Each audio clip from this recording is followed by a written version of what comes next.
Hello सांग मैंने good morning केमती अच्छा भल अच्छा ना आशा करছি ଆପଣମାନେ ବହୁତ ଭଲ ଥିବେ। ଆଜିର ବ୍ଲଗ୍ଟା ଆରମ୍ଭ ହେଉଛି ମଲା ମାଛ ଭଜାରୁ।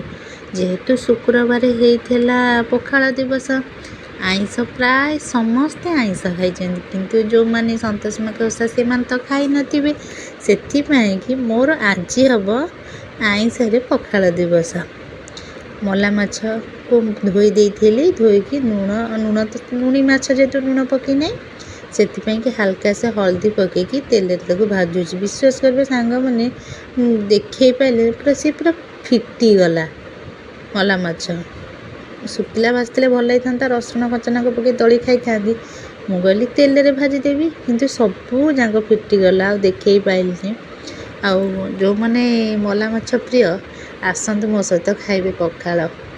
ଆଉ ମଲା ମାଛ କ'ଣ କହିବି, ସେ ଗୋଟେ ଏମିତି ଜିନିଷ, ଚିକେନ୍ ମଟନ୍ ମାଛ ଏଗୁଡ଼ା ଥୋଇଦିଅ, ଯଦି ମଲା ମାଛ ଥୋଇବ ମୁଁ ମଲା ମାଛ ବାଛିବି।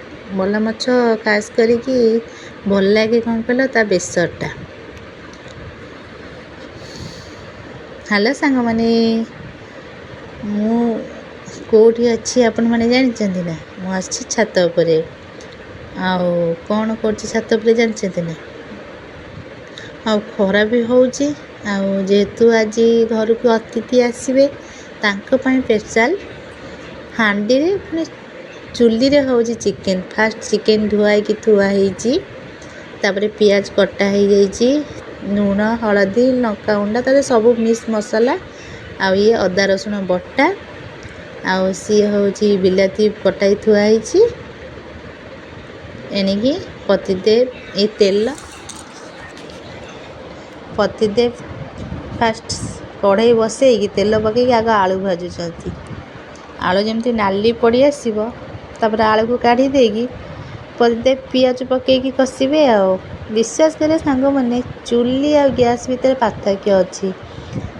ଚୁଲି ରୋଷେଇ ଆଉ ଗ୍ୟାସ୍। ଏବେ ତ ଯେଉଁ ଗ୍ୟାସ୍ର ମାନେ କ'ଣ କହିବି ଆପଣମାନଙ୍କୁ, ଗ୍ୟାସ୍ର ପରିଣାମ କ'ଣ।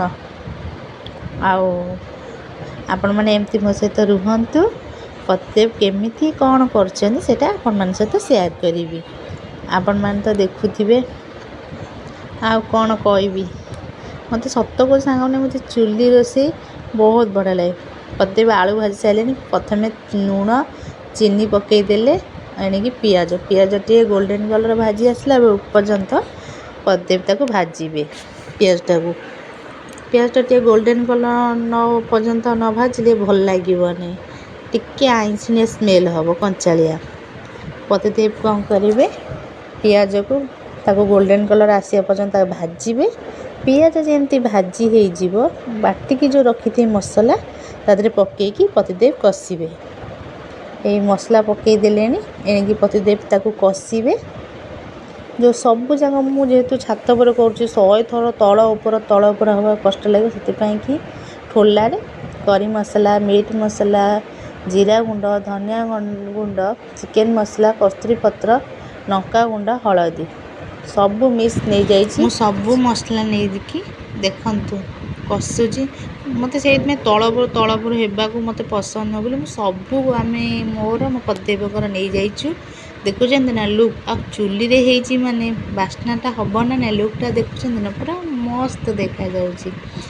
ଆଉ ମୁଁ ବସିକି ପତିଦେବ ଟିକେ ଯେହେତୁ ହାତ କ'ଣ ହେଇଯାଉଛି, ପଳେଇ ଯାଉଛନ୍ତି, ସେଥିପାଇଁ ମୁଁ ଟିକେ ବସିକି କରିଦେଉଛି। କି ଖରା ହେଉଛି ବିଶ୍ୱାସ କରିବେ, କଳ୍ପନା ବି କରିହେବନି, ଏତେ ଜୋର ଖରା ହେଉଛି। ବସିକି ମୁଁ କଷୁଛି, ସିଏ ଟିକେ ବୁଲୁଛନ୍ତି, କେତେବେଳେ ବସିଲେଣି ଦେହ ହାତ ବି କ'ଣ ହେଇଯିବଣି।